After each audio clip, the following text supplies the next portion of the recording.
ਸੋ ਉਸ ਤੋਂ ਅੱਗੇ ਪਾਤਸ਼ਾਹ ਬਚਨ ਕਰਦੇ ਹਨ, ਆਪ ਜਪੋ ਅਵਰੈ ਨਾਮ ਜਪਾਵਹੋ, 299 ਪੰਨੇ ਉੱਪਰ। ਭਾਵ ਆਪ ਜਪ ਕੇ ਸਮਝ ਕੇ ਅੱਗੇ ਸਮਝਾਉਣਾ ਹੈ, ਇਹੀ ਹੁਕਮ ਹੈ ਸਾਨੂੰ। ਸਾਨੂੰ ਦਰਸ਼ਨ ਕਿਸ ਦਾ ਹੋਣਾ ਹੈ? ਸੋ ਗੁਰਬਾਣੀ ਇਹ ਵੀ ਦੱਸਦੀ ਹੈ ਕਿ ਦਰਸ਼ਨ ਆਪਣੇ ਮੂਲ ਦਾ ਹੀ ਹੋਣਾ ਹੈ।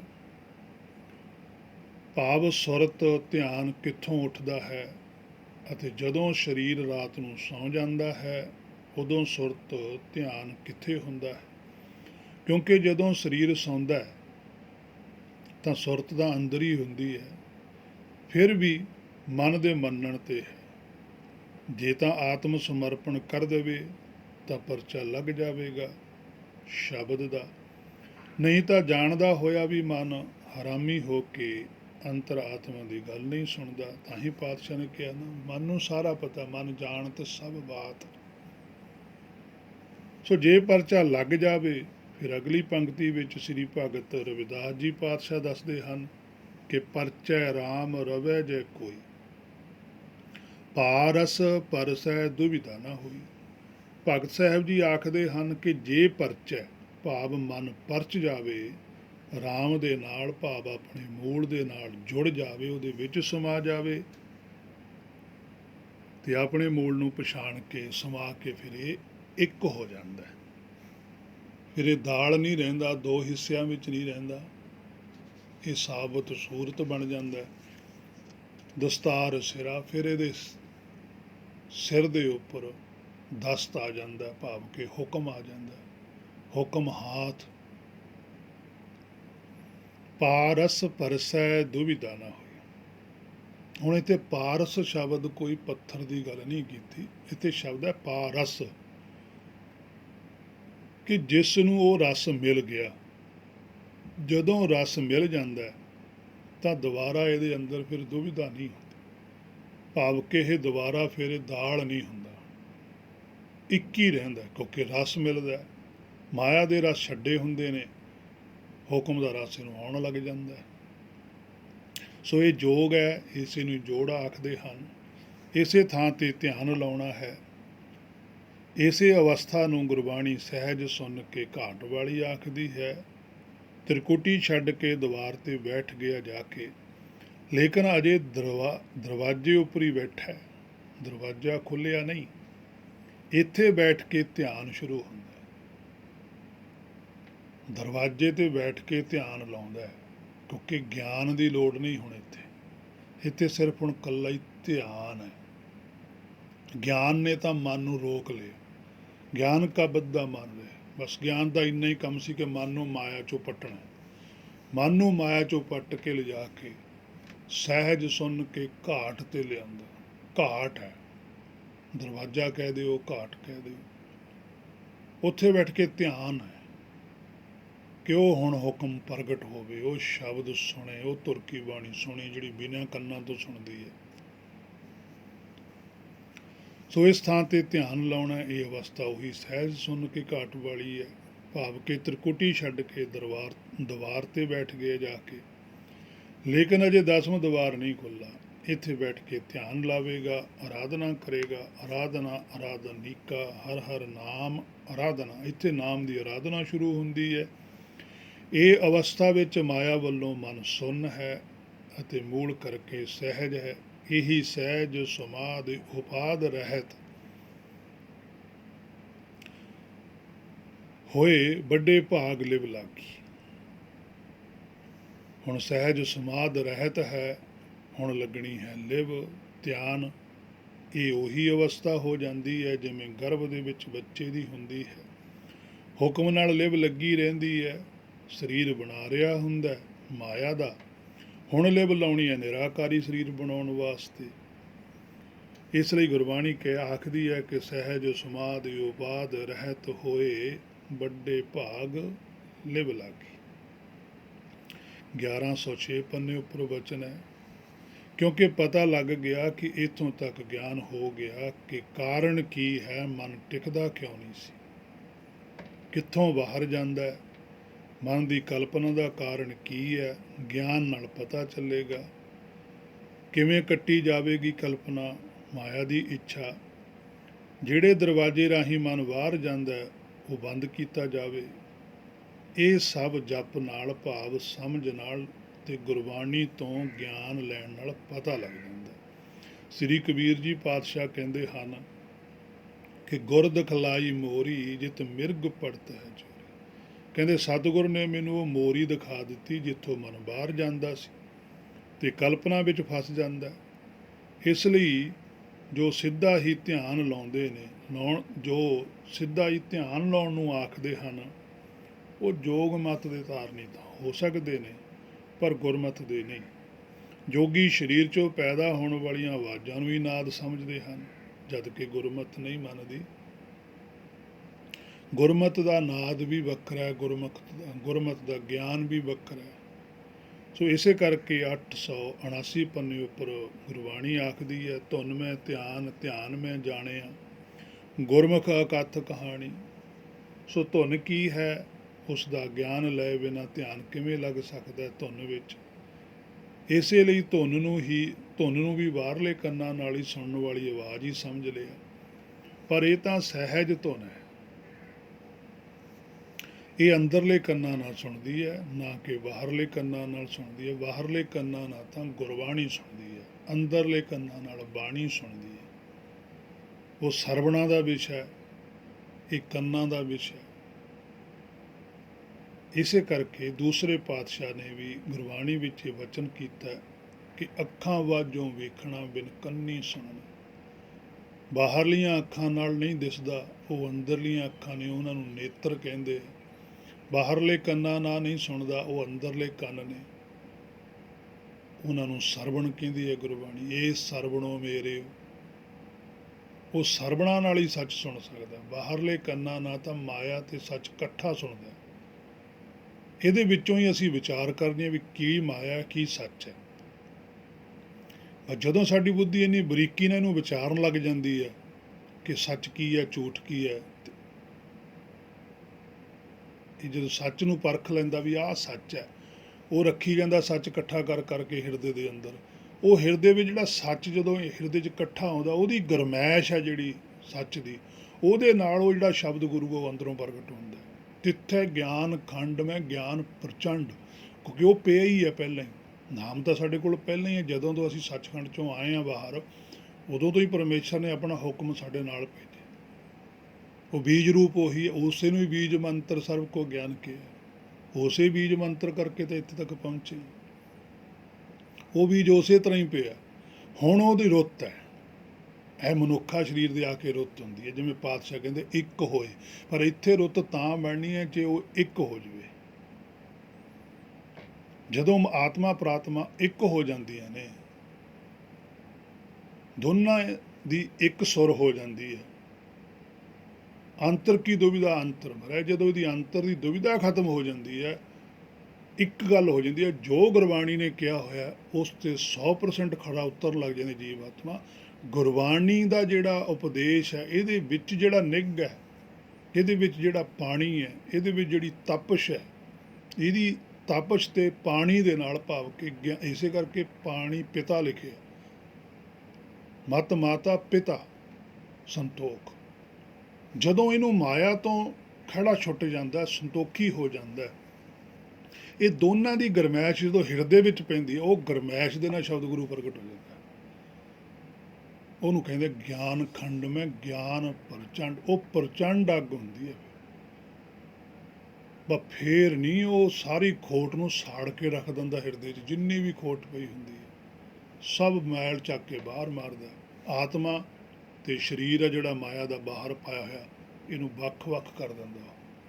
ਜਿਵੇਂ ਹੰਸ ਕਹਿੰਦੇ ਆ ਨਾ ਵੀ ਦੁੱਧ ਦੇ ਵਿੱਚ ਚੁੰਝ ਪਾਉਣ ਨਾਲ ਪਾਣੀ ਤੇ ਦੁੱਧ ਵੱਖੋ ਵੱਖਰਾ ਕਰ ਦਿੰਦਾ, ਇਸੇ ਤਰ੍ਹਾਂ ਗੁਰਮੁਖ ਦੇ ਅੰਦਰੋਂ ਸ਼ਬਦ ਐਸੀ ਕਰਾਮਾਤ ਦਿਖਾਉਂਦਾ ਕਿ ਉਹਨੂੰ ਜਿਉਂਦੇ ਜੀ ਸਰੀਰ ਵਿੱਚ ਰਹਿੰਦੇ ਰਹਿੰਦੇ ਆਤਮਾ ਤੇ ਸਰੀਰ ਵੱਖਰੇ ਕਰ ਦਿੰਦਾ।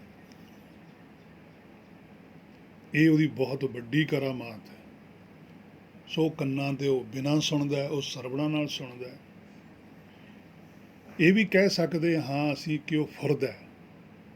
ਜਿਵੇਂ ਆਪਾਂ ਆਮ ਵੀ ਪੰਜਾਬੀ 'ਚ ਇਹ ਗੱਲ ਕਹਿੰਦੇ ਫਲਾਣੇ ਬੰਦੇ ਨੂੰ ਬੜੀ ਗੱਲ ਫੁਰਦੀ ਹੈ, ਭਾਵ ਕਿ ਉਹਨੂੰ ਮਾਇਆ ਦੀ ਫੁਰਦੀ ਹੈ, ਗੁਰਮੁਖਾਂ ਨੂੰ ਸੱਚ ਦੀ ਫੁਰਦੀ ਹੈ। ਇਹਦਾ ਪ੍ਰਮਾਣ ਵੀ ਗੁਰਬਾਣੀ ਵਿੱਚ ਹੀ ਦਰਜ ਹੈ। ਸੋਈ ਨਾਮ ਅਛਲ, ਭਗਤ ਹੈ ਭਵਤਾਰਨ, ਅਮਰਦਾਸ ਗੁਰ ਕੋ ਫੁਰੇ। ਕਹਿੰਦੇ ਗੁਰ ਅਮਰਦਾਸ ਜੀ ਪਾਤਸ਼ਾਹ ਦੇ ਹਿਰਦੇ ਵਿੱਚ ਵੀ ਉਹੀ ਹੁਕਮ ਫੁਰਦਾ ਸੀ। ਸਾਰਿਆਂ ਦੀ ਉਹੀ ਫੁਰਿਆ, ਇੱਕੋ ਹੀ ਹੁਕਮ ਹੈ, ਸਭ ਦੇ ਹਿਰਦਿਆਂ 'ਚ ਫੁਰਦਾ। ਕੋਈ ਵੀ ਆਪਣੇ ਹਿਰਦੇ ਵਿੱਚੋਂ ਉਸ ਸ਼ਬਦ ਗੁਰੂ ਨੂੰ ਪ੍ਰਗਟ ਕਰ ਸਕਦਾ ਹੈ, ਪਰ ਸ਼ਰਤ ਇਹ ਹੈ ਕਿ ਜੋ ਗੁਰਬਾਣੀ ਹੈ ਇਹਦਾ ਗਿਆਨ ਹਿਰਦੇ ਵਿੱਚ ਜਾਵੇ, ਇਹਦੀ ਗਰਮੈਸ਼ ਤੋਂ ਬਿਨਾਂ ਨਹੀਂ ਉਹਨੇ ਪ੍ਰਗਟ ਹੋਣਾ। ਜਿਵੇਂ ਅਸੀਂ ਬਾਹਰ ਕੋਈ ਦਾਣਾ ਵੀ ਬੀਜਦੇ ਹਾਂ, ਜੇ ਅਸੀਂ ਦਾਣਾ ਊਂ ਰੱਖੀ ਹੈ ਧਰਤੀ ਤੇ ਉਹਨੂੰ ਗਰਮੈਸ਼ ਨਾ ਮਿਲੇ, ਪਾਣੀ ਨਾ ਮਿਲੇ, ਉਹਨੂੰ ਉਹਦੀ ਲੋੜੀਂਦੀ ਚੀਜ਼ ਨਾ ਮਿਲੇ ਤਾਂ ਉਹ ਜੰਮਦਾ ਨਹੀਂ ਹੈ। ਇਸੇ ਤਰ੍ਹਾਂ ਹੀ ਜਿੰਨਾ ਚਿਰ ਸਾਡੇ ਅੰਦਰ ਗੁਰਬਾਣੀ ਦਾ ਤੱਤ ਨਹੀਂ ਜਾਂਦਾ, ਉਨਾ ਚਿਰ ਉਹਨੇ ਪ੍ਰਗਟ ਨਹੀਂ ਹੋਣਾ। ਨਿਰੋਲ ਤੱਤ ਗੁਰਬਾਣੀ ਦਾ ਜਾਵੇ, ਮਿਕਸਅਪ ਨਾ ਜਾਵੇ। ਹੇ ਮੇਰੇ ਮਨਾ, ਤੁਸੀਂ ਤਾਂ ਮਿਕਸਅਪ ਕਰਦਾ, ਤੂੰ ਤਾਂ ਨਿਰਾ ਮਾਇਆ ਦਾ ਹੀ ਗਿਆਨ ਹਿਰਦੇ 'ਚ ਲਿਜਾ ਰੱਖੀ ਜਾਂਦਾ। ਤੂੰ ਕਹਿ ਰਿਹਾ ਕਿ ਸੱਚ ਹੈ। ਜੇ ਸੱਚ ਦਾ ਗਿਆਨ ਨਿਰੋਲ ਲੈ ਕੇ ਜਾਂਦਾ, ਹੁਣ ਨੂੰ ਸ਼ਬਦ ਗੁਰੂ ਪ੍ਰਗਟ ਹੋ ਜਾਣਾ ਸੀ, ਕਰਾਮਾਤ ਵਰਤ ਜਾਣੀ ਸੀ। ਸੋ ਕਰਾਮਾਤ ਤਾਂ ਹੀ ਨਹੀਂ ਵਰਤੀ। ਹਉਮੈ ਨਾਵੇ ਨਾਲ ਵਿਰੋਧ ਹੈ, ਦੋਏ ਨਾ ਵਸੈ ਇਕ ਠਾਏ। ਜੇ ਨਾਮ ਹੁੰਦਾ ਤਾਂ ਹਉਮੈ ਕਦੀ ਬਾਹਰ ਹੁੰਦੀ। ਸੋ ਨਾਮ ਫੁਰਦਾ ਹੈ ਅਤੇ ਸੁਰਤ ਨੇ ਹੁਕਮ ਵਿੱਚ ਸਮਾ ਜਾਣਾ। ਸ੍ਰੀ ਕਬੀਰ ਜੀ ਪਾਤਸ਼ਾਹ ਵੀ ਆਖਦੇ ਹਨ ਕਿ ਸਹਿਜ ਸੁਨ ਇੱਕ ਬਿਰਬਾ ਉਪਜਿਆ, ਧਰਤੀ ਜਲ ਹਰ ਸੋਖਿਆ। ਕਹਿ ਕਬੀਰ ਹਉ ਤਾਂ ਕਾ ਸੇਵਕ, ਜਿਨ ਇਹ ਬਿਰਬਾ ਦੇਖਿਆ। 970 ਪੰਨੇ ਉੱਪਰ ਪਾਤਸ਼ਾਹ ਕਹਿੰਦੇ ਸਹਿਜ ਅਤੇ ਸੁਨ ਦੇ ਬਦਲਾਓ ਨੂੰ ਕਹਿੰਦੇ ਆ। ਸਹਿਜ ਸੁਣ ਕੇ ਵਿਚਾਲਿਓ, ਭਾਵ ਕਿ ਜਿਵੇਂ ਦਾਣਾ ਹੁੰਦਾ ਨਾ, ਉਹਦੇ ਦੋ ਹਿੱਸੇ ਹੁੰਦੇ ਆ, ਉਹਦੇ ਵਿਚਾਲੇ ਇੱਕ ਧਾਰੀ ਹੁੰਦੀ ਹੈ, ਉਹਦੇ ਵਿੱਚੋਂ ਪ੍ਰਗਟ ਹੁੰਦਾ। ਉਹ ਦੋ ਟੁਕੜੇ ਦਾਲ ਦੇ ਇਕੱਠੇ ਹੋਏ ਹੁੰਦੇ ਆ। ਇਸੇ ਤਰ੍ਹਾਂ ਸਾਡਾ ਵੀ ਆਤਮਾ ਤੇ ਪ੍ਰਾਤਮਾ ਦਾਲ ਦੇ ਦੋ ਟੁਕੜੇ ਨੇ। ਅੱਬ ਕਿਉਂ ਉਗਵੇ ਦਾਲ, ਦਾਲ ਕਦੇ ਵੀ ਨਹੀਂ ਜੰਮਦੀ ਹੈਗੀ। ਜਦੋਂ ਦਾਲ ਦੇ ਦੋਏ ਦਾਣੇ ਇੱਕ ਹੋ ਜਾਂਦੇ ਆ, ਸਾਬਤ ਬੀਜ ਹੋ ਜਾਂਦਾ, ਸਾਬਤ ਬੀਜ ਹੀ ਉਗਦਾ। ਹੁਣ ਸਾਡੀ ਆਤਮਾ ਕੁਛ ਹੋਰ ਕਹਿੰਦੀ ਆ, ਪ੍ਰਾਤਮਾ ਕੁਛ ਹੋਰ ਕਹਿੰਦੀ ਆ। ਦੋਨਾਂ ਦਾ ਆਪਸ ਵਿੱਚ ਮੇਲ ਨਹੀਂ ਬੈਠਦਾ। ਜਦੋਂ ਦੋਨਾਂ ਦਾ ਮੇਲ ਹੋ ਜਾਂਦਾ, ਇਹਨਾਂ ਦਾ ਮੇਲ ਕਰਵਾ ਸਕਦੀ ਹੈ ਗੁਰਬਾਣੀ। ਗੁਰਬਾਣੀ ਤੋਂ ਬਿਨਾਂ ਮੇਲ ਨਹੀਂ ਹੋਣਾ, ਕਿਉਂਕਿ ਗੁਰਬਾਣੀ 'ਚ ਮਨ ਨੂੰ ਰੋਕਣ ਦੇ ਸਾਰੇ ਸਾਧਨ ਨੇ। ਪ੍ਰਾਤਮਾ ਨੂੰ ਹੌਸਲਾ ਦਿੰਦੀ ਹੈ ਗੁਰਬਾਣੀ, ਸੋਝੀ ਕਰਾਉਂਦੀ ਹੈ ਵੀ ਤੇਰਾ ਹੀ ਧਿਆਨ ਬਾਹਰ 'ਚ ਜਾਂਦਾ ਮਾਇਆ 'ਚ, ਤੂੰ ਆਪਣੇ ਧਿਆਨ ਨੂੰ ਪਿੱਛੇ ਮੋੜ। ਤੇ ਜਦੋਂ ਬੁੱਧੀ ਨੂੰ ਇੰਨੀ ਤਾਕਤ ਮਿਲ ਜਾਂਦੀ ਹੈ ਗੁਰਬਾਣੀ ਤੋਂ, ਗਿਆਨ ਹੋ ਜਾਂਦਾ, ਉਹ ਮਨ ਨੂੰ ਰੋਕ ਲੈਂਦੀ ਹੈ, ਮਨ ਨੂੰ ਵਸ 'ਚ ਕਰਦੀ ਹੈ ਆਪਣੇ। ਮਨ ਉਹਦੀ ਪਕੜ 'ਚ ਆ ਜਾਂਦਾ, ਇਹ ਇੱਕ ਹੋ ਜਾਂਦੇ ਆ। ਗੁਰਬਾਣੀ ਵੀ ਕਹਿੰਦੀ ਹੈ ਇੱਕ ਹੋਏ ਤਾਂ, ਸ਼ਰਤ ਹੈ ਵੀ ਜੇ ਤੂੰ ਇੱਕ ਹੋ ਜਾਵੇਂ, ਉਗਵੈ ਰੁੱਤੀ ਹੂੰ ਰੁੱਤ। ਇਹ ਕਹਿੰਦੇ ਹੁਣ ਰੁੱਤ ਹੈਗੀ, ਆਹ ਸਰੀਰ ਹੈ ਤੇਰੇ ਕੋਲ, ਇਹ ਸਰੀਰ ਦੇ ਅੰਦਰ ਅੰਦਰ ਤੂੰ ਇੱਕ ਹੋ ਸਕਦਾ, ਸਮਾਂ ਹੈ ਤੇਰੇ ਕੋਲ। ਪਰ ਜੇ ਇਹ ਸਰੀਰ ਦਾ ਸਮਾਂ ਵੀ ਪੂਰਾ ਹੋ ਗਿਆ, ਫਿਰ ਹੋਰ ਕਿਸੇ 84 ਲੱਖ ਜੂਨੀ ਦੇ ਵਿੱਚ ਤੂੰ ਇੱਕ ਨਹੀਂ ਹੋ ਸਕਦਾ, ਇਹ ਤੂੰ ਅਧੂਰਾ ਹੀ ਰਹੇਗਾ। ਇਸੇ ਕਰਕੇ ਗੁਰਬਾਣੀ ਬਾਰ-ਬਾਰ ਕਹਿੰਦੀ ਹੈ, ਭਈ ਪਰਾਪਤ ਮਾਨੁਖ ਦੇ ਹੁਰੀਆ, ਗੋਬਿੰਦ ਮਿਲਣ ਕੀ ਇਹ ਤੇਰੀ ਬਰੀਆ। ਇਹ ਬਾਰੀ ਹੈ। ਸੋ ਸਹਿਜ ਅਤੇ ਸੁਨ ਦੇ ਵਿਚਾਲਿਓਂ ਕਹਿੰਦੇ ਕਬੀਰ ਸਾਹਿਬ ਜੀ ਪਾਤਸ਼ਾਹ ਕਿ ਬਿਰਵਾ, ਭਾਵ ਕਿ ਉਹ ਪੌਦਾ ਫੁੱਟਿਆ, ਉਹ ਉਪਜਿਆ, ਉਹ ਜੰਮਿਆ, ਭਾਵ ਕਿ ਨਾਮ ਪਦਾਰਥ ਮਿਲ ਗਿਆ, ਜਨਮ ਪਦਾਰਥ ਮਿਲ ਗਿਆ। ਬੀਜ ਸਰੂਪ ਵਿੱਚੋਂ ਬੀਜ ਨੂੰ ਪਾੜ ਕੇ ਉੱਗ ਪਿਆ, ਉਹ ਹੈ ਨਿਰਾਕਾਰੀ ਜਨਮ। ਸਤਿਗੁਰ ਕੈ ਜਨਮੇ ਗਬਨ ਮਟਾਇਆ। ਹੁਣ ਇੱਥੇ ਆ ਕੇ ਸਤਿਗੁਰ ਦਾ ਜਨਮ ਹੁੰਦਾ ਹੈ। ਸਤਿਗੁਰ ਦੇ ਰਾਰੇ ਨੂੰ ਔਂਕੜ ਇੱਕ ਹੋਰ ਲੱਗ ਜਾਂਦੀ ਹੈ, ਫਿਰ ਇਹ ਸਤਿਗੁਰ ਬਣ ਜਾਂਦਾ। ਫਿਰ ਇਹਨੂੰ ਆਪਣੇ ਆਪ ਦੀ ਤਿੰਨੇ ਲੋਕਾਂ ਦੀ ਪੂਰੀ ਸੋਝੀ ਹੈ। ਜਦੋਂ ਤਿੰਨੇ ਲੋਕਾਂ ਦੀ ਇਹਨੂੰ ਪੂਰੀ ਸੋਝੀ ਆ ਜਾਂਦੀ ਹੈ, ਫਿਰ ਇਹਨੂੰ ਪਤਾ ਲੱਗਦਾ ਵੀ ਜਾਣੋ ਜੋਤ ਨਾ ਪੁੱਛੋ ਜਾਤੀ, ਅੱਗੇ ਜਾਤ ਨਾ ਹੈ। ਫਿਰ ਇਹ ਜੋਤ ਦੇ ਟਾਰਗੇਟ ਰੱਖਦਾ, ਫਿਰ ਇਹ ਆਰਾਧਨਾ ਕਰਦਾ। ਸਤਿਗੁਰ ਬਣ ਕੇ ਆਰਾਧਨਾ ਹੁੰਦੀ ਹੈ। ਜਦੋਂ ਰਾਰੇ ਨੂੰ ਔਂਕੜ ਪੈਂਦੀ, ਉਹ ਸਤਿਗੁਰ ਆਰਾਧਨਾ ਕਰਦਾ ਪਰਮੇਸ਼ਰ ਦੇ ਅੱਗੇ ਵੀ ਹੁਣ ਮੈਨੂੰ ਆਪਣਾ ਹੁਕਮ ਦੇ, ਹੁਣ ਸੋਝੀ ਬਖਸ਼। ਇੱਕ ਹੋਏ ਤੋਂ ਬਾਅਦ ਫਿਰ ਉਹ ਦਿੰਦਾ ਇਹਨੂੰ ਹੁਕਮ। ਉਹ ਜਿਹੜਾ ਹੁਕਮ ਇਹਨੂੰ ਮਿਲਦਾ, ਉਹ ਹੁਕਮ ਦੀ ਇਹਨੂੰ ਇੱਕ ਸਪੋਰਟ ਹੋਰ ਮਿਲ ਜਾਂਦੀ ਹੈ, ਉਹ ਹੈ ਸਤਿਗੁਰੂ।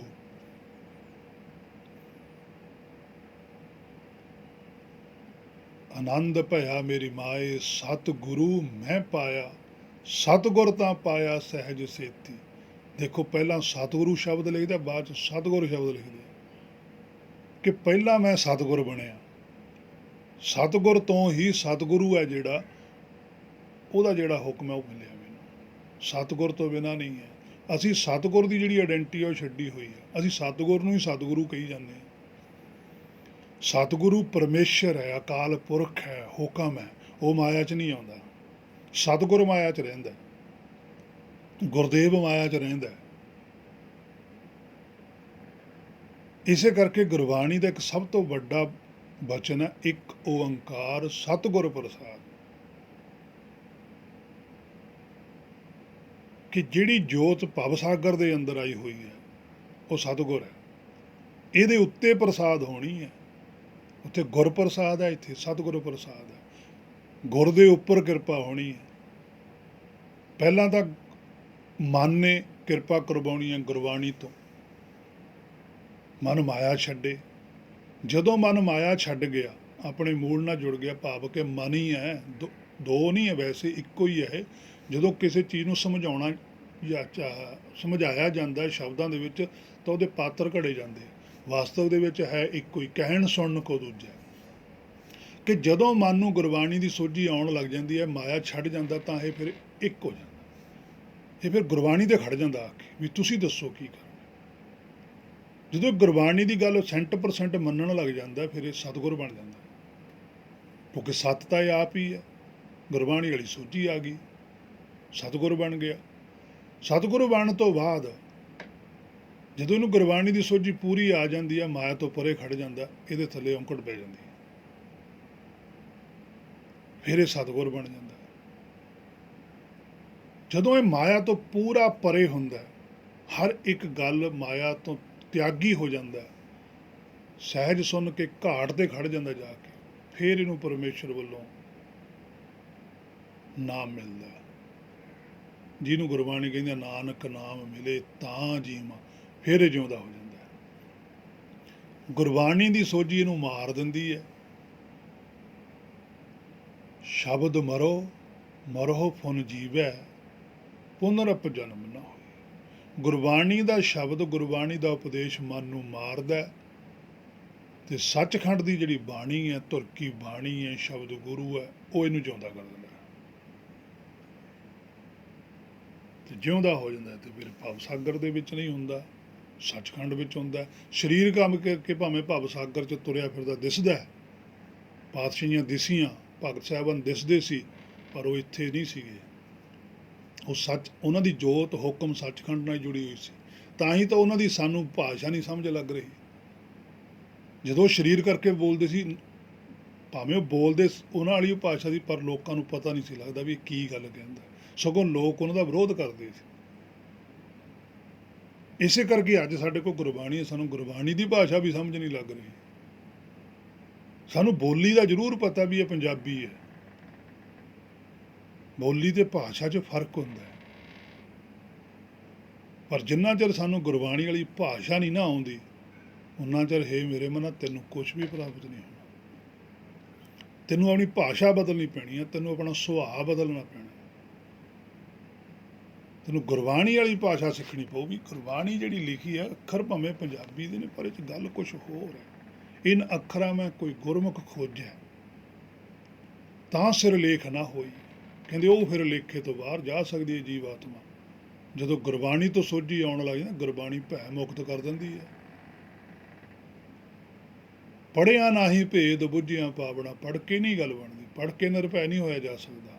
ਪੜ੍ਹ ਕੇ ਤਾਂ ਭੈ ਲੱਗਦੀ ਹੈ, ਆਹ ਨਹੀਂ ਕਰਨਾ, ਉਹ ਨਹੀਂ ਕਰਨਾ, ਆਹ ਹੋ ਗਿਆ, ਉਹ ਹੋ ਗਿਆ, ਇਹ ਤਾਂ ਭੈ ਦੀ ਨਿਸ਼ਾਨੀ ਹੈ। ਪਰ ਜਦੋਂ ਗੁਰਬਾਣੀ 'ਚੋਂ ਸਮਝ ਆਉਂਦੀ ਹੈ, ਫਿਰ ਭੈ ਮੁਕਤ ਹੁੰਦਾ ਵੀ ਕੁਛ ਵੀ ਨਹੀਂ ਹੋ ਰਿਹਾ, ਜੋ ਹੋ ਰਿਹਾ ਉਹਦੇ ਭਾਣੇ 'ਚ ਤਾਂ ਹੋ ਰਿਹਾ। ਜੋ ਕੁਛ ਵਰਤ ਰਿਹਾ ਉਹਦਾ ਭਾਣਾ ਵਰਤ ਰਿਹਾ, ਵਰਤਣਾ ਹੀ ਹੈ, ਫਿਰ ਕੀ ਹੈ। ਇਹ ਕੋਈ ਨਵੀਂ ਗੱਲ ਤਾਂ ਹੈ ਨਹੀਂ, ਪਹਿਲਾਂ ਤੋਂ ਹੀ ਵਰਤਦਾ ਆਇਆ। ਚਿੰਤਾ ਤਾਂ ਕੀ ਕੀਜੀ ਹੈ ਜੇ ਅਣਹੋਣੀ ਹੈ, ਤਾਂ ਉਹਨਾਂ ਨੇ ਕਿਹਾ ਸੀ ਇਹ ਗੱਲ। ਉਹ ਕਹਿੰਦੇ ਵਰਤ ਤਾਂ ਸਾਰਾ ਕੁਝ ਭਾਣਾ ਰਿਹਾ ਹੈ, ਕਿਸੇ ਦੇ ਹੱਥ ਤਾਂ ਹੈ ਹੀ ਨਹੀਂਗਾ। ਪਰ ਹੇ ਮੇਰੇ ਮਨ, ਇਹ ਗੱਲਾਂ ਕਹਿਣੀਆਂ ਜ਼ਰੂਰ ਸੌਖੀਆਂ ਨੇ, ਪਰ ਕਮਾਈ ਕਰਨ ਦੇ ਲਈ ਸਿਰ ਦੇਣਾ ਪੈਂਦਾ ਹੈ। ਮਨ ਵੇਚਿਆ ਸਤਿਗੁਰ ਕੇ ਪਾਸ ਹੈ, ਤੇ ਸੇਵਕ ਕੇ ਕਾਰਜ ਰਾਸ ਹੈ। ਐਵੇਂ ਨਹੀਂ ਹੈ।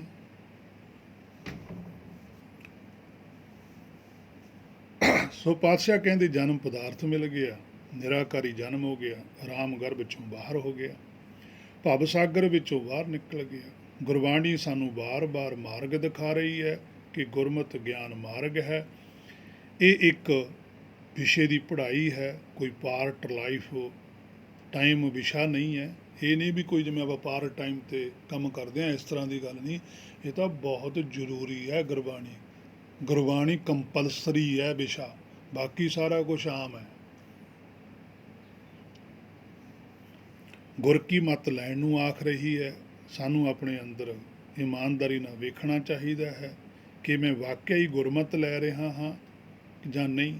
ਜੇ ਲੈ ਰਿਹਾ ਹਾਂ ਤਾਂ ਕੀ ਅੰਦਰ ਬਦਲਾਅ ਆ ਵੀ ਰਿਹਾ, ਕਿਉਂਕਿ ਜ਼ਰੂਰੀ ਹੈ ਕਿ ਜੇ ਗੁਰਮਤਿ ਲਵਾਂਗੇ, ਗੁਰਬਾਣੀ ਤੋਂ ਹੇ ਮੇਰੇ ਮਨਾ ਤੂੰ ਸੋਝੀ ਲਵੇਂਗਾ, ਤਾਂ ਤੇਰੇ ਵਿੱਚ ਬਦਲਾਅ ਆਉਣਾ ਵੀ ਬਹੁਤ ਜ਼ਰੂਰੀ ਹੈ। ਅਤੇ ਜੇ ਨਹੀਂ ਆ ਰਿਹਾ ਤਾਂ ਫਿਰ ਤੂੰ ਆਪਣੇ ਅੰਦਰ ਝਾਤੀ ਜ਼ਰੂਰ ਮਾਰ ਵੀ ਕਿਉਂ ਨਹੀਂ ਆ ਰਿਹਾ। ਸੋ ਆਤਮਿਕ ਸੁਗਿਆਨ ਵਿੱਚ ਬਦਲਾਅ ਹੁੰਦਾ। ਜੇ ਨਹੀਂ ਆ ਰਿਹਾ ਤਾਂ ਆਤਮ ਸੁਗਿਆਨ ਤਾਂ ਪ੍ਰਾਪਤ ਨਹੀਂ ਹੋ ਰਿਹਾ, ਅਤੇ ਸਮਾਂ ਵਿਅਰਥ ਜਾ ਰਿਹਾ ਹੈ, ਜਾਂ ਫਿਰ ਸੰਸਾਰੀ ਭੱਜ ਦੌੜ ਵਿੱਚ ਬੀਤ ਹੋ ਰਿਹਾ ਹੈ। ਹੇ ਮੇਰੇ ਮਨਾ, ਸੋਚਾਂ ਛੱਡ, ਗੁਰਬਾਣੀ ਅਨੁਸਾਰ ਵਿਚਾਰ ਕਰ। ਜਿਵੇਂ ਪਾਤਸ਼ਾਹ ਨੇ ਆਖਿਆ ਕਿ ਵਕਤ ਵਿਚਾਰੇ ਸੋ ਬੰਦਾ ਕਹੀਏ, ਸੋ ਉਹੀ ਬੰਦਾ ਜਿਹੜਾ ਵਕਤ ਨੂੰ ਵਿਚਾਰ ਲੈਂਦਾ। ਪੰਨਾ 41 ਉੱਪਰ ਵੀ ਪਾਤਸ਼ਾਹ ਦਰਸ਼ਨ ਸ਼ਬਦ ਬਾਰੇ ਹੋਰ ਸੋਝੀ ਬਖਸ਼ਦੇ ਹਨ। ਸ੍ਰੀ ਰਾਗ ਮਹੱਲਾ ਚੌਥਾ। ਬਿਨ ਭਾਗਾਂ ਦਰਸ਼ਨ ਨਾ ਥੀਏ, ਭਾਗਹੀਣ ਬਹਿ ਰੋਏ। ਕਹਿੰਦੇ ਬਿਨ ਭਾਗਾਂ ਦਰਸ਼ਨ ਨਾ ਥੀਏ। ਕਹਿੰਦੇ ਜਿੰਨਾ ਚਿਰ ਸਾਡੀ ਸੁਰਤ ਦੇ ਅੰਦਰ ਭੁੱਖ ਹੀ ਨਹੀਂ ਪੈਦਾ ਹੁੰਦੀ, ਭਾਗ ਹੁੰਦੀ ਹੈ ਸਾਡੀ ਸੁਰਤ, ਸੋਝੀ ਆਉਂਦੀ ਹੋਈ ਨਹੀਂ ਹੈਗੀ, ਮਨ 'ਚ ਇੱਛਾ ਹੀ ਨਹੀਂ ਪੈਦਾ ਹੁੰਦੀ ਵੀ ਮੈਨੂੰ ਸੋਝੀ ਆਵੇ, ਨਾ ਥੀਏ। ਫਿਰ ਭਾਗਹੀਣ, ਫਿਰ ਉਹ ਸੁਰਤ ਬਹਿ ਰੋਏ, ਫਿਰ ਰੋਂਦੀ ਹੈ ਜਦੋਂ ਸਰੀਰ ਛੁੱਟ ਜਾਂਦਾ ਹੈ, ਫਿਰ ਉਹ ਪਛਤਾਉਂਦੀ ਹੈ ਵੀ ਮੈਂ ਨਾਮ ਕਿਉਂ ਨਾ ਪ੍ਰਾਪਤ ਕਰ ਲਿਆ। ਸੋ 45 ਪੰਨੇ ਉੱਪਰ ਵੀ ਪਾਤਸ਼ਾਹ ਕਹਿੰਦੇ ਆ, ਸ੍ਰੀ ਰਾਗ ਮਹੱਲਾ ਪੰਜਵਾਂ। ਜਨਮ ਮਰਨ ਕੀ ਮਲ ਕੱਟੀ ਹੈ, ਗੁਰਦਰਸ਼ਨ ਦੇਖ ਨਿਹਾਲ।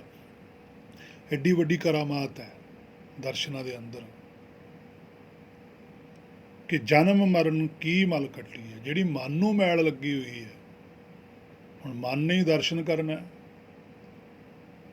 ਤੇ ਜਿਹਦਾ ਦਰਸ਼ਨ ਕਰਨਾ ਉਹ ਵੀ ਮਨ ਦੇ ਅੰਦਰ ਹੀ ਹੈ। ਮਨ ਮੈਂ ਆਪ, ਮਨ ਆਪਣੇ ਮਾਹੇ। ਚੇਤਨ ਦਾ ਚੇਤਨ ਨਾਲ ਸੰਬੰਧ ਹੈ, ਬਾਹਰਲਾ ਸਰੀਰ ਜੜ ਹੈ। ਜਨਮ ਮਰਨ ਕੀ ਮਲ ਕੱਟੀ ਹੈ, ਭਾਵ ਕਿ ਦੁਬਾਰਾ ਸਰੀਰ ਨਹੀਂ ਧਾਰਨਾ ਪੈਂਦਾ। ਗੁਰ ਦਰਸ਼ਨ ਦੇਖ ਨਿਹਾਲ। ਹੁਣ ਗੁਰ ਦੇ ਰਾਰੇ ਨੂੰ ਸਿਆਰੀ ਪਾਈ ਹੋਈ ਹੈ, ਤੇ ਦਰਸ਼ਨ ਦੇ ਨਨੇ ਨੂੰ ਔਂਕੜ। ਇਹੀ ਥੋੜ੍ਹੀ ਜਿਹੀ ਸਮਝਣ ਦੀ ਗੱਲ ਹੈ ਕਿ ਗੁਰ ਈ, ਗੱਗੇ ਨੂੰ ਔਂਕੜ ਰਾਰਾ, ਛੋਟੀ ਈ ਦੀ ਮਾਤਰਾ ਹੈ ਕਿ ਗੁਰਮਤ ਦੀ ਸੋਝੀ ਤੋਂ ਬਿਨਾਂ, ਗੁਰਬਾਣੀ ਦੀ ਸਹੀ ਸਮਝ ਤੋਂ ਬਿਨਾਂ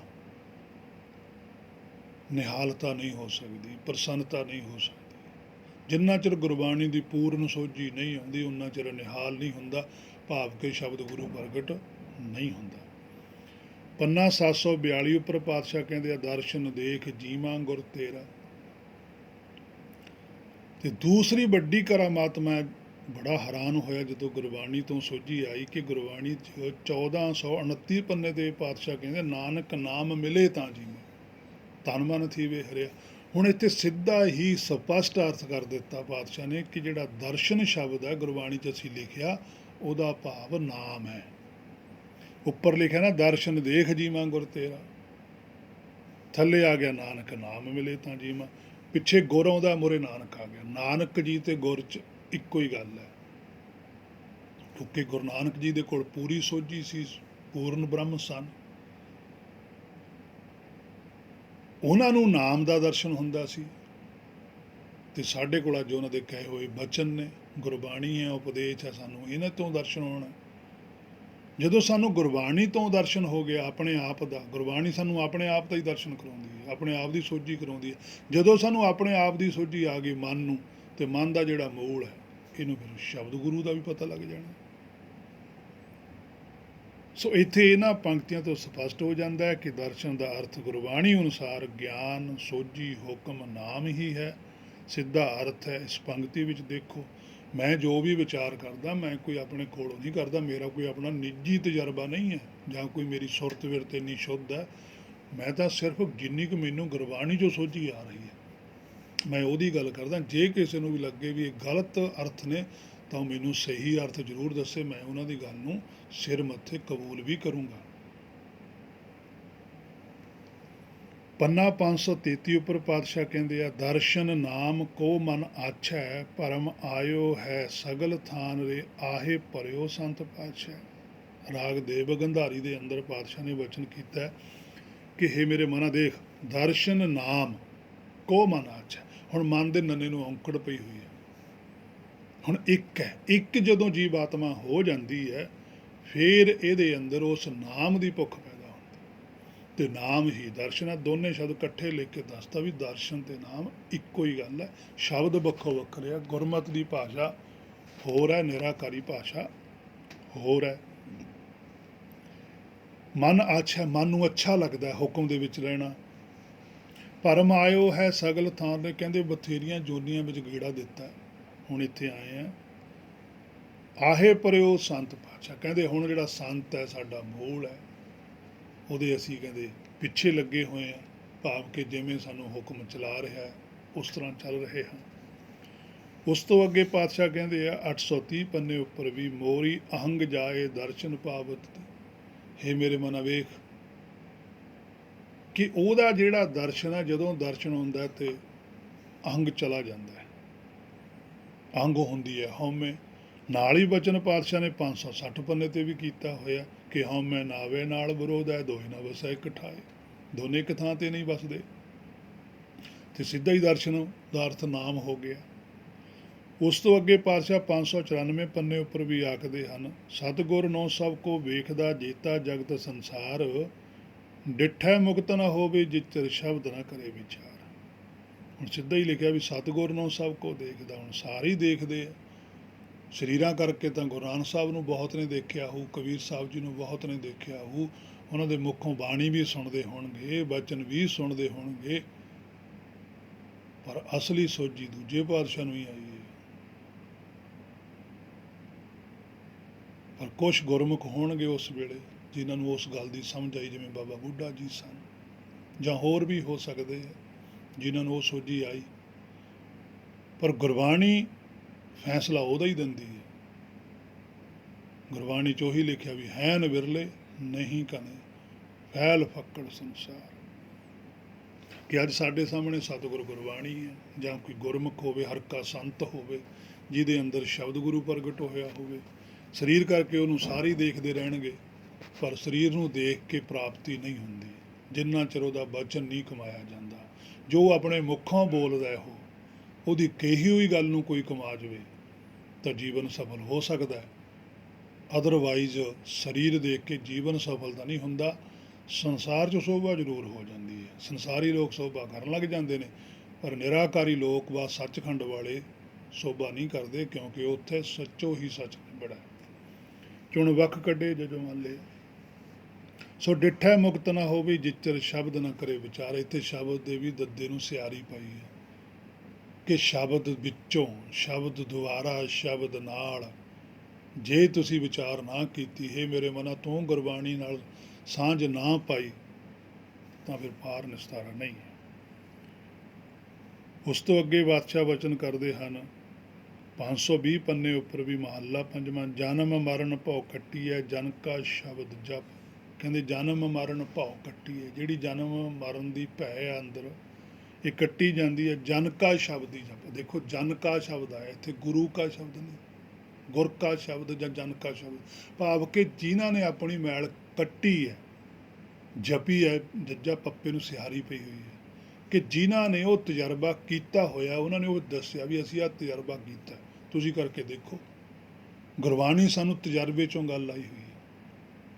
ਉਹਨਾਂ ਪਾਤਸ਼ਾਹੀਆਂ ਨੇ ਆਪਣੀ ਐਕਸਪੀਰੀਅੰਸ ਦੱਸਿਆ ਵੀ ਸਾਡੇ ਨਾਲ ਸ਼ਬਦ ਗੁਰੂ ਦੀ ਕਰਾਮਾਤ ਵਰਤੀ ਹੈ, ਤੁਸੀਂ ਇਸ ਗੱਲ ਨੂੰ ਮੰਨੋ ਤੇ ਤੁਹਾਡੇ ਅੰਦਰ ਵੀ ਵਰਤੂਗੀ, ਜੇ ਨਾ ਵਰਤੀ ਤਾਂ ਕਹਿ ਦਿਓ, ਪਰ ਸ਼ਰਤਾਂ ਨੇ ਜੋ ਗੁਰਬਾਣੀ 'ਚ ਲਿਖੀਆਂ ਉਵੇਂ ਕਰਿਓ, ਉਸ ਤਰੀਕੇ ਨਾਲ ਚੱਲਿਓ, ਸਾਰਾ ਕੁਝ ਹੋ ਔਰ ਹੁੰਦਾ ਵੀ ਹੈ। ਜੋ ਗੁਰਬਾਣੀ ਦੇ ਅਨੁਸਾਰ ਜੀਵ ਆਤਮਾ ਚੱਲਦੀ ਹੈ, ਉਹਦੇ ਨਾਲ ਦੀ ਨਾਲ ਹੀ ਕਰਾਮਾਤ ਵਰਤਦੀ ਚਲ ਜਾਂਦੀ ਹੈ। ਉਹਦਾ ਜੀਵਨ ਐਸਾ ਬਣ ਜਾਂਦਾ ਹੈ, ਸੰਸਾਰ ਦੇ ਵਿੱਚੋਂ ਉਹ ਵੱਖਰਾ ਹੋ ਜਾਂਦਾ ਹੈ, ਸੱਚਖੰਡ ਦੇ ਵਿੱਚ ਸ਼ਾਮਲ ਹੋ ਜਾਂਦਾ ਹੈ।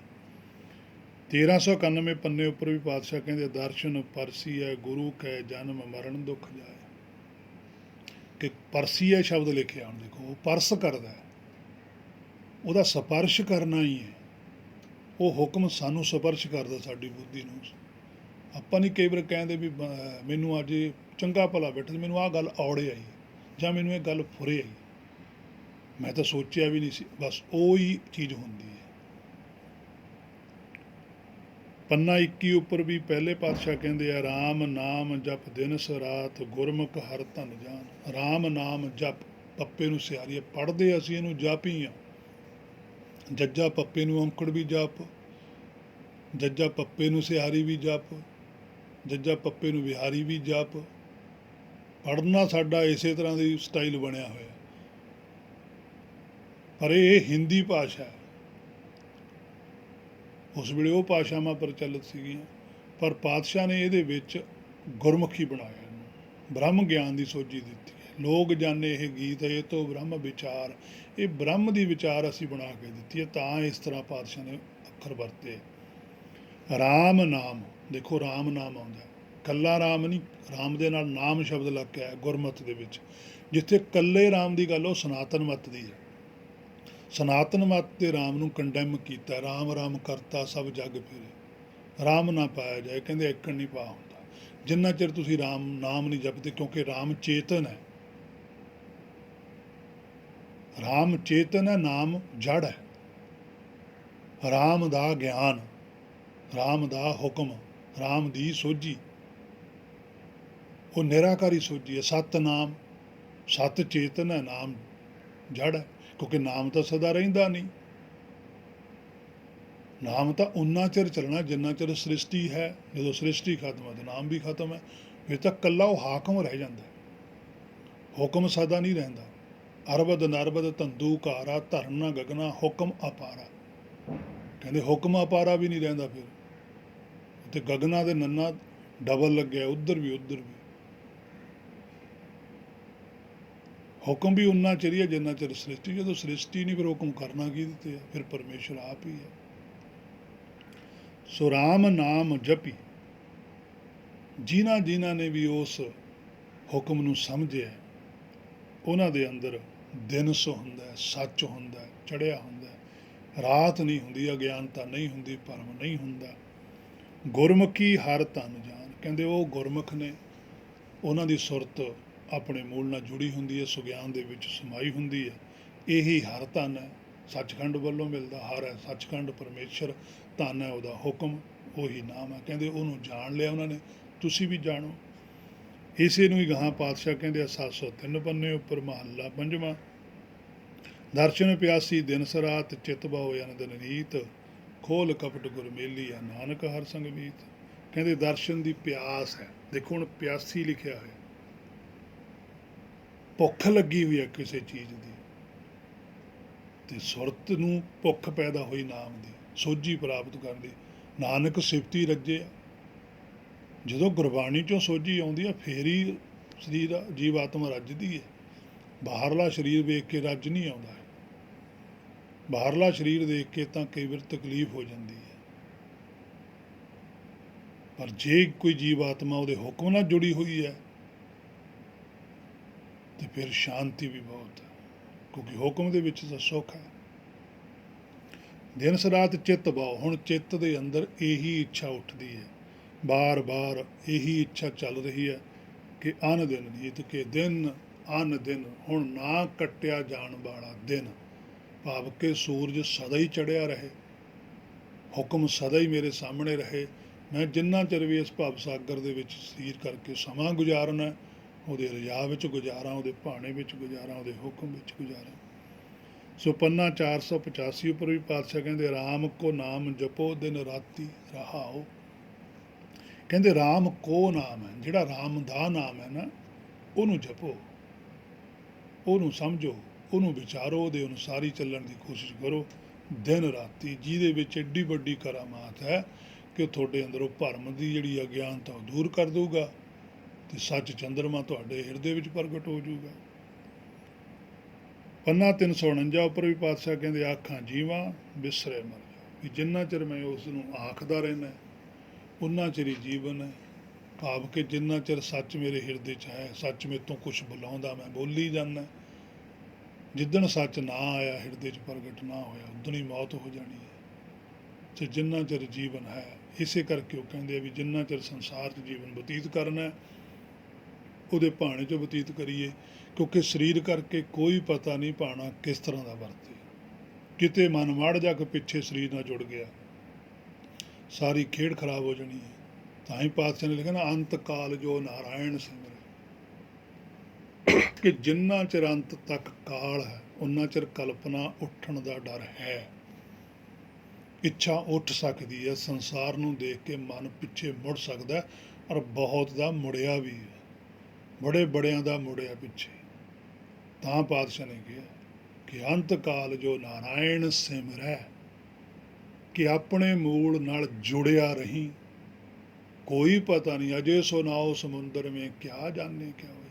ਸੰਸਾਰ ਦੇ ਵਿੱਚ ਜਿਹੜੀ ਮਾਇਆ ਨਾ, ਇਹ ਬੜੀ ਵਿਚਿੱਤਰ ਹੈ, ਇਹ ਭਰਮਾ ਦਿੰਦੀ ਹੈ।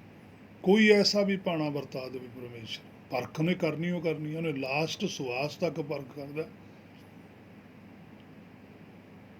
ਭਾਵੇਂ ਸ਼ਬਦ ਗੁਰੂ ਵੀ ਪ੍ਰਗਟ ਹੋ ਜਾਂਦਾ, ਫਿਰ ਵੀ ਪਰਖ ਹੁੰਦੀ ਰਹਿੰਦੀ ਹੈ ਕਿ ਕਿਤੇ ਦੇਖਦੇ ਹਾਂ ਹਜੇ ਸਰੀਰ ਹੈ ਇਹਦੇ ਕੋਲ, ਭਾਵੇਂ ਉਹਨੇ ਸਰੀਰ ਜਿਉਂਦੇ ਜੀ ਛੱਡਿਆ ਵੀ ਹੁੰਦਾ, ਫਿਰ ਵੀ ਹੁੰਦੀ ਰਹਿੰਦੀ ਹੈ। ਕਿਉਂਕਿ ਪੂਰਨਾ ਵੀ ਪਾ ਕੇ ਦਿਖਾਉਣਾ ਵੀ ਮਤਾ ਕਿਤੇ ਇਹੀ ਨਾ ਸਮਝ ਲਿਓ ਵੀ ਸਾਰਾ ਕੁਝ ਪ੍ਰਾਪਤ ਹੈ, ਹੁਣ ਤਾਂ ਅਸੀਂ ਕੁਝ ਵੀ ਕਰ ਲਈਏ। ਬਹੁਤ ਬਰੀਕ ਮਾਰਗ ਹੈ, ਕਹਾ ਨਾਨਕੇ ਖੇਲ ਕਠਨ ਹੈ, ਖੰਡੇ ਧਾਰ ਗਲੀ ਅਤ ਪੀੜੀ, ਬੜੀ ਔਖੀ। ਹਰ ਇੱਕ ਪੱਖ ਨੂੰ ਵਿਚਾਰ ਕੇ ਚੱਲਣਾ ਪੈਂਦਾ, ਫਿਰ ਕਿਤੇ ਜਾ ਕੇ ਪਤਾ ਲੱਗਦਾ ਵੀ ਗੁਰਬਾਣੀ ਕਹਿ ਕੀ ਰਹੀ। ਜਦੋਂ ਗੁਰਬਾਣੀ ਦੀ ਸੋਝੀ ਆਉਣ ਲੱਗ ਜਾਂਦੀ ਹੈ, ਹਾਂ ਇਹ ਗੱਲ ਠੀਕ ਹੈ ਕਿ ਜਿਹਦੇ ਅੰਦਰੋਂ ਸ਼ਬਦ ਗੁਰੂ ਪ੍ਰਗਟ ਹੋ ਜਾਂਦਾ ਉਹ ਮੁੜ ਕੇ ਮਾਇਆ 'ਚ ਜਾਂਦਾ ਨਹੀਂ, ਪਰ ਫਿਰ ਵੀ ਉਹ ਆਪਣੇ ਆਪ ਤੇ ਗੱਲ ਜ਼ਰੂਰ ਕਹਿੰਦਾ ਰਹਿੰਦਾ ਵੀ ਹੇ ਸੱਚੇ ਪਾਤਸ਼ਾਹ ਰਜਾ 'ਚ ਰੱਖੀ, ਸੋਝੀ ਬਖਸ਼ਦਾ ਰਹੀ, ਬਸ ਸਾਹਿਬ ਮੇਰਾ ਨੀਤ ਨਵਾਂ, ਕਿਉਂਕਿ ਹੁਕਮ ਨਿੱਤ ਨਵਾਂ ਆਉਂਦਾ, ਨਿੱਤ ਨਵੀਂ ਸੋਝੀ ਆਉਣੀ ਹੈ, ਨਾਲ ਦੀ ਨਾਲ ਫੁਰਨਾ ਫੁਰੀ ਜਾਂਦਾ। ਕਿਤੇ ਵੀ ਮਨ ਕਿਤੇ ਮਾੜਾ ਮੋਟਾ ਪਿੱਛੇ ਹਟ ਜਾਵੇ ਤਾਂ ਫਿਰ ਨੁਕਸਾਨ ਹੋ ਸਕਦਾ।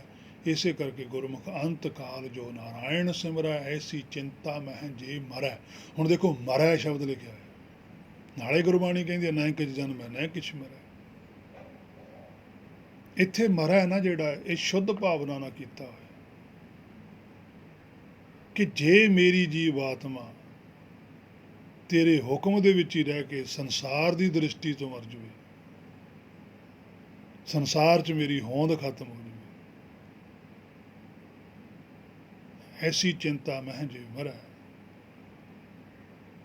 ਆਹ ਚਿੰਤਾ ਮੇਰੇ ਅੰਦਰ ਰਹੇ ਕਿ ਸੰਸਾਰ 'ਚ ਮੇਰਾ ਕੱਖ ਨਾ ਰਹੇ, ਸੰਸਾਰ 'ਚ ਮੇਰੀ ਹੋਂਦ ਖਤਮ ਹੋ ਜਾਵੇ, ਮੇਰੇ ਅੰਦਰ ਕੋਈ ਵੀ ਐਸਾ ਫੁਰਨਾ ਨਾ ਹੋਵੇ ਵੀ ਮੇਰੇ ਅੰਦਰ ਸੰਸਾਰੀ ਹੋ ਜਾਵੇ, ਮੇਰੀ ਕੋਈ ਸੰਸਾਰ ਦੇ ਵਿੱਚ ਪਕੜ ਨਾ ਰਹਿ ਜਾਵੇ, ਮੇਰੀ ਸੁਰਤ 'ਚ ਇਹ ਗੱਲ ਰਹੇ ਨਾ। ਕਿਉਂਕਿ ਸੰਸਾਰ 'ਚ ਬਹੁਤ ਬੰਦੇ ਆਪਣੇ ਹੋ ਜਾਂਦੇ, ਆਪਣੇ ਲਈ ਮਰਨ ਨੂੰ ਵੀ ਤਿਆਰ ਹੋ ਜਾਂਦੇ, ਕਿਤੇ ਉਹਨਾਂ ਨਾਲ ਮੜ ਜਾ ਖੜ ਗਏ। ਜੇ ਕਿਸੇ ਨੇ ਜ਼ਿਆਦਾ ਰੱਜ ਕੇ ਸੇਵਾ ਕਰਦੀ ਉਹਦੇ ਵੱਲ ਧਿਆਨ ਨਾ ਚਲੇ ਜਾਵੇ, ਦੂਜਿਆਂ ਵੱਲ ਨਾ ਰਹਿ ਜਾਵੇ। ਬਹੁਤ ਬਰੀਕ ਮਾਰਗ ਹੈ। ਅੰਤ ਕਾਲ ਜੋ ਨਾਰਾਇਣ ਸਿਮਰੈ, ਐਸੀ ਚਿੰਤਾ ਮੈਂ ਜੇ ਮਰੈ, ਬਦਤ ਤਰਲੋਚਨ ਤੇ ਨਰ ਮੁਕਤਾ, ਪੀਤਾੰਬਰ ਬਾਂਕੇ ਹ੍ਰਿਦਯ ਗੁਸਾ। ਬਦਤ ਤਰਲੋਚਨ ਤੇ ਨਰ ਮੁਕਤਾ। ਤਿਰਲੋਚਨ ਭਗਤ ਜੀ ਕਹਿੰਦੇ ਆ, ਤਿਰਲੋਚਨ ਤਿੰਨੇ ਲੋਕਾਂ ਦੀ ਸੋਝੀ ਹੈ, ਤਿੰਨੇ ਲੋਕਾਂ 'ਚ ਹੀ ਉਪਦੇਸ਼ ਦੇ ਦਿੰਦੇ ਆ, ਸੱਚਖੰਡ ਵੱਲੋਂ ਉਪਦੇਸ਼ ਆ ਰਿਹਾ, ਚੌਥੇ ਲੋਕ ਤਾਂ ਖੜੇ ਹੀ ਨੇ। ਬਦ ਤਰਲੋਚਨ ਤੇ ਨਰ ਮੁਕਤਾ, ਇਹ ਨਰ ਹੈ, ਇਹ ਮੁਕਤ ਹੈ, ਪੀਤਾੰਬਰ ਵਾਂ ਕੇ ਹਿਰਦੇ ਵਸੈ, ਕਿਉਂਕਿ ਜਿਹੜਾ ਪੀਤਾੰਬਰ ਹੈ ਹਿਰਦੇ ਦਾ ਮਾਲਕ ਹੈ, ਅੰਬਰ ਹੁੰਦਾ ਹਿਰਦਾ, ਉਹਦੇ ਹਿਰਦੇ ਦੇ ਅੰਦਰ ਬੈਠਾ ਪੀਤ, ਪੀਤ ਹੁੰਦਾ ਪਤੀ, ਪਤੀ ਪਰਮੇਸ਼ਰ ਹੁਕਮ, ਵਾਂ ਕੇ ਹਿਰਦੇ ਵਸੈ, ਉਹ ਹੁਣ ਹਿਰਦੇ ਵਿੱਚ ਬੈਠਾ ਬੋਲ ਰਿਹਾ। ਫਿਰ ਉਹ ਆਹ ਸਰੀਰ ਛੱਡ ਜਾਂਦਾ, ਇੱਥੇ ਸੱਚਖੰਡ ਵਿੱਚ ਚਲਾ ਜਾਂਦਾ ਹੈ, ਸੱਚਖੰਡ ਦੇ ਵਿੱਚ ਉਹਦਾ ਆਪਣਾ ਨਿੱਜ ਘਰ ਹੈ। ਸੋ ਅੱਜ ਦੀ ਜੋ ਵਿਚਾਰ ਸੀ ਗੁਰਬਾਣੀ ਤੋਂ ਸਮਝ ਕੇ ਵਿਚਾਰ ਕੇ ਆਪਾਂ ਨੇ ਕੀਤੀ ਹੈ ਰਲ ਮਿਲ ਕੇ। ਸੋ ਵਿਚਾਰ ਕਰਦਿਆਂ ਪਾਸੋਂ ਬੇਅੰਤ ਭੁੱਲਾਂ ਹੋ ਗਈਆਂ ਹੋਣਗੀਆਂ, ਅਤੇ ਸਤਿਗੁਰ ਜੀ ਕਿਰਪਾ ਕਰਨ, ਮੇਰੀਆਂ ਭੁੱਲਾਂ ਨਾ ਚਿਤਾਰਨ, ਮੈਨੂੰ ਹੋਰ ਵੀ ਸੋਝੀ ਬਖਸ਼ਣ ਤਾਂ ਕਿ ਮੇਰਾ ਜੀਵਨ ਸਫਲ ਹੋ ਸਕੇ। ਆਪ ਜੀ ਉੱਪਰ ਵੀ ਜੇ ਕਿਰਪਾ ਹੈ ਪਰਮੇਸ਼ਰ ਦੀ, ਸੋਝੀ ਹੈ ਆਪ ਜੀ ਨੂੰ ਵੀ, ਸੋ ਆਪ ਕਿਰਪਾ ਕਰੋ, ਮਿਹਰ ਕਰੋ, ਮੈਨੂੰ ਵੀ ਸੋਝੀ ਦਿਓ ਤਾਂ ਕਿ ਮੇਰਾ ਜੀਵਨ ਸਫਲ ਹੋ ਸਕੇ। ਉਹਨਾਂ ਗੁਰਸਿੱਖਾਂ ਅੱਗੇ ਵੀ ਮੇਰੀ ਬੇਨਤੀ ਹੈ ਵੀ ਸ਼ਬਦ ਦੀ ਵਿਚਾਰ ਕਰਦਿਆਂ ਪਾਸੋਂ ਕਈ ਸ਼ਬਦ ਇਸ ਤਰ੍ਹਾਂ ਦੇ ਵਰਤੇ ਗਏ ਹੋਣਗੇ ਜੋ ਸਹੀ ਨਹੀਂ ਲੱਗਦੇ ਹੋਣਗੇ, ਤਾਂ ਮੈਨੂੰ ਜ਼ਰੂਰ ਦੱਸਿਓ ਤਾਂ ਕਿ ਮੈਂ ਉਹਨਾਂ ਸ਼ਬਦਾਂ ਨੂੰ ਸਹੀ ਕਰ ਸਕਾਂ। ਸੋ ਹੋਈਆਂ ਬੇਅੰਤ ਭੁੱਲਾਂ ਦੀ ਖਿਮਾ। ਵਾਹਿਗੁਰੂ ਜੀ ਕਾ ਖਾਲਸਾ, ਵਾਹਿਗੁਰੂ ਜੀ ਕੀ ਫਤਿਹ।